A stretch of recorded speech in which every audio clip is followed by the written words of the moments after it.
नमस्कार. सध्याला लोकसभेच्या निवडणुकीचं वारं संपूर्ण देशभरामध्ये वाहत आहे. अशा परिस्थितीमध्ये भारतीय जनता पार्टीकडून काही नावं जाहीर करण्यात आली, तर दुसरीकडे काँग्रेसकडून देखील काही नावं हे जाहीर करण्यात आलेले होते. महाविकास आघाडीमध्ये वंचित बहुजन आघाडी आहे की नाही, महाविकास आघाडीमध्ये वंचित बहुजन आघाडी सामील होणार की नाही, हा प्रश्नचिन्ह आहे. तर दुसरीकडे गेल्या 2-3 दिवसापूर्वी एका हॉटेलमध्ये वंचित बहुजन आघाडीचे प्रमुख बाळासाहेब आंबेडकर, राष्ट्रवादी काँग्रेस पार्टीचे प्रमुख शरदचंद्रजी पवार साहेब, उबाटा गटाचे प्रमुख उद्धव ठाकरे साहेब आणि काँग्रेसचे जे महाराष्ट्राचे प्रभारी आहेत यांच्यामध्ये एक बैठक पार पडली. या बैठकीमध्ये जेव्हा मध्याह्न भोजनाची वेळ झाली तेव्हा त्या मध्याह्न भोजनाच्या वेळी बाळासाहेब आंबेडकर यांनी मनातील खंत आपल्या भरल्या ताटावरती व्यक्त केली. बाळासाहेब आंबेडकर बोलताना असे म्हटले की मी महाविकास आघाडीमध्ये आहे, मी महाविकास आघाडी सोबत आहे, मात्र महाविकास आघाडी माझ्यासोबत आहे की नाही हा प्रश्न आहे. भरल्या ताटावरती बाळासाहेब आंबेडकर यांनी अशा प्रकारची खंत व्यक्त करून दाखवलेली होती. दुसरीकडे 2 दिवसापूर्वी वंचित बहुजन आघाडीने सोशल मीडियावरती एक पत्रक जारी केलेलं आहे. या पत्रकामध्ये असं लिहिण्यात आलेलं आहे की 2018 साली वंचित बहुजन आघाडीची स्थापना झाली. 2018 पासून आजतागायतपर्यंत वंचित बहुजन आघाडीच्या माध्यमातून दीनदुबळ्या शोषित पीडित वंचित समाज, गरीब मराठा भटका विमुक्त समाज, मुस्लिम समाज, अल्पसंख्याक समाज यासाठी वंचित बहुजन आघाडीने भरीव असं कार्य केलेलं आहे. दुसरीकडे महाविकास आघाडी आम्हाला 2 जागा देणार आहे अशा प्रकारची देखील ऐकण्यात येत आहे. मात्र पडणाऱ्या जागा देण्यापेक्षा आम्हाला जिंकणाऱ्या तुम्ही जागा द्या. बघा मित्रांनो, या पत्रकामध्ये स्पष्ट उल्लेख केला आहे की महाविकास आघाडीकडून पडणाऱ्या जागा देण्यात येणार आहेत.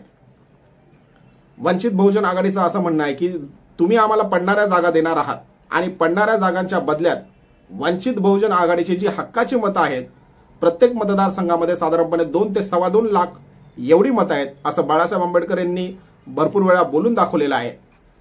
या पडणाऱ्या जागांच्या बदल्यात जर तुम्ही आमच्याकडून प्रत्येक मतदारसंघामधून 2 ते 2.25 लाख एवढी जर तुम्ही मतं घेणार असाल तर मग आम्हाला विचार करावा लागेल.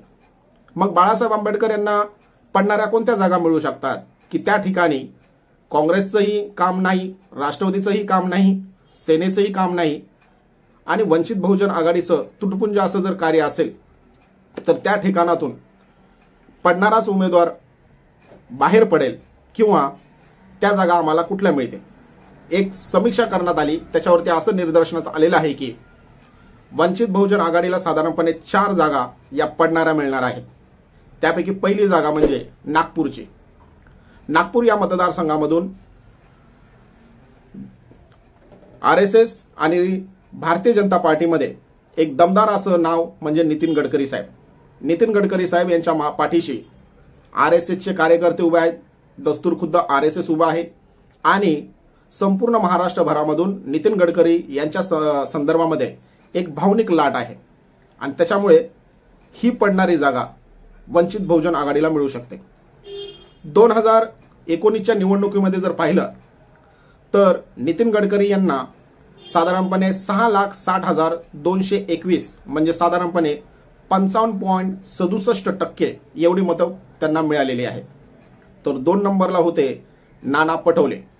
नाना पटोले यांना 4,44,212 एवढी मतं मिळालेली होती आणि साधारणपणे 37.45% एवढं ते मतदान झालेलं होतं. नागपूरच्या नंतर दुसरी जागा जी वंचित बहुजन आघाडीला पडणारी मिळणार आहे ती म्हणजे पालघरची. पालघर या मतदारसंघाचा जर तुम्ही अभ्यास केला तर असं निदर्शनास येतं की 2014 साली याच पालघर या जिल्ह्यामधून जे सुरुवातीला जे निवडून आले होते चिंतामण वनगा यांचं अकाली निधन झालं आणि त्यांचं अकाली निधन झाल्याच्या नंतर या पालघर या जागेवरती त्यांचे सुपुत्र श्रीनिवास वनगा यांना शिवसेनेने उभा केलेलं होतं. तसं पाहिलं तर 2014 ते 2019 पर्यंत शिवसेना आणि भारतीय जनता पार्टी यांची युती होती. केंद्रामध्ये आणि राज्यामध्ये दोन्ही ठिकाणी सत्तेमध्ये बसलेले असताना देखील शिवसेनेने जो भारतीय जनता पार्टीकडे जो मतदारसंघ होता त्याच मतदारसंघामध्ये सत्तेमध्ये असताना देखील दोघांनी एकमेकांच्या विरोधामध्ये उमेदवार उभा केलेला होता. श्रीनिवास वनगा यांना शिवसेनेने पालघर या ठिकाणातून 2018च्या पोटनिवडणुकीमध्ये उभा केलेलं होतं, तर दुसरीकडे भारतीय जनता पार्टीने राजेंद्र धोंड्या गावित यांना उभा केलेलं होतं. आणि या 2018च्या बाय इलेक्शनमध्ये राजेंद्र गावित हे भारतीय जनता पार्टीकडून विजयी झालेले होते. 2019 साली पुन्हा शिवसेनेने भारतीय जनता पार्टीच्या ताब्यामध्ये असणारा हा पालघर जिल्हा किंवा पालघर मतदारसंघ आपल्याकडे खेचून घेतला. मात्र शिवसेनेकडे कोणताही स्ट्रॉंग उमेदवार नसल्यामुळे शिवसेनेने भारतीय जनता पार्टीचा जे राजेंद्र गावित होते याच उमेदवाराला आपल्या पक्षामधून घेऊन त्यांनी शिवसेनेच्या माध्यमातून तिकीट दिलं. 2019च्या निवडणुकीमध्ये पालघर या मतदारसंघामध्ये राजेंद्र धोंड्या गावित यांना साधारणपणे 5,15,000 एवढी मतं प्राप्त झाली. साधारणपणे 48.30% एवढे त्यांचं पर्सेंटेज होतं. तर 2 नंबरला होते बहुजन विकास आघाडीचे बळीराम जाधव यांना 4,91,596 एवढी मतं, म्हणजे साधारणपणे 46.90%. आणि तिसऱ्या क्रमांकावरती होते वंचित बहुजन आघाडीचे सुरेश पाडवी, त्यांना 13,728 म्हणजे साधारणपणे 1.14% एवढी मते वंचित बहुजन आघाडीला पालघर या ठिकाणी पडलेले आहेत.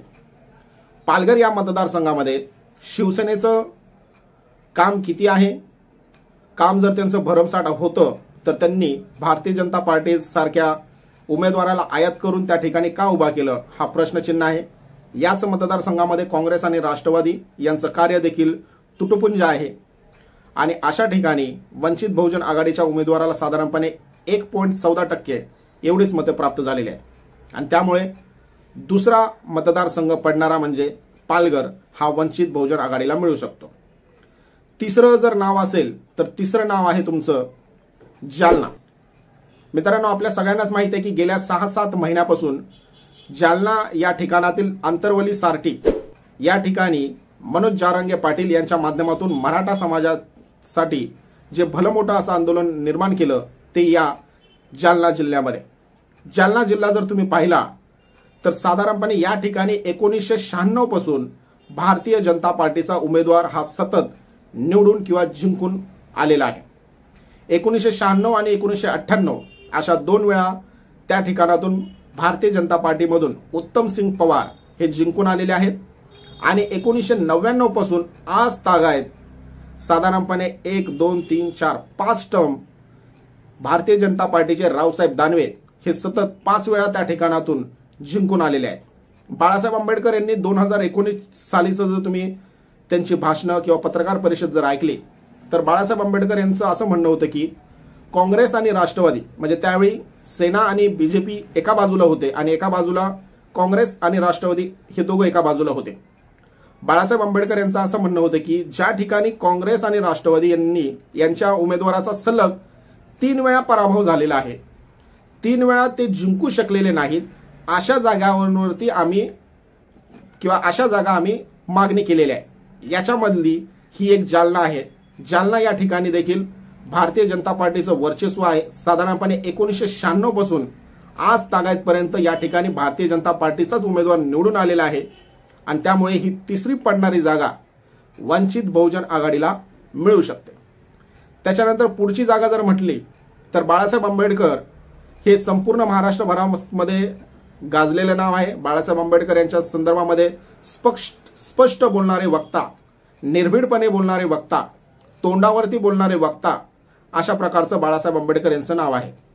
बाळासाहेब आंबेडकर यांची महाराष्ट्रातील प्रत्येक मतदारसंघामध्ये जरी त्यांचे कार्यकर्ते आणि मतदार जरी असला तरी बाळासाहेब आंबेडकर मुंबईमधील एक जागा ही नक्की त्यांच्या पदरामध्ये पाडून घेणार आहेत.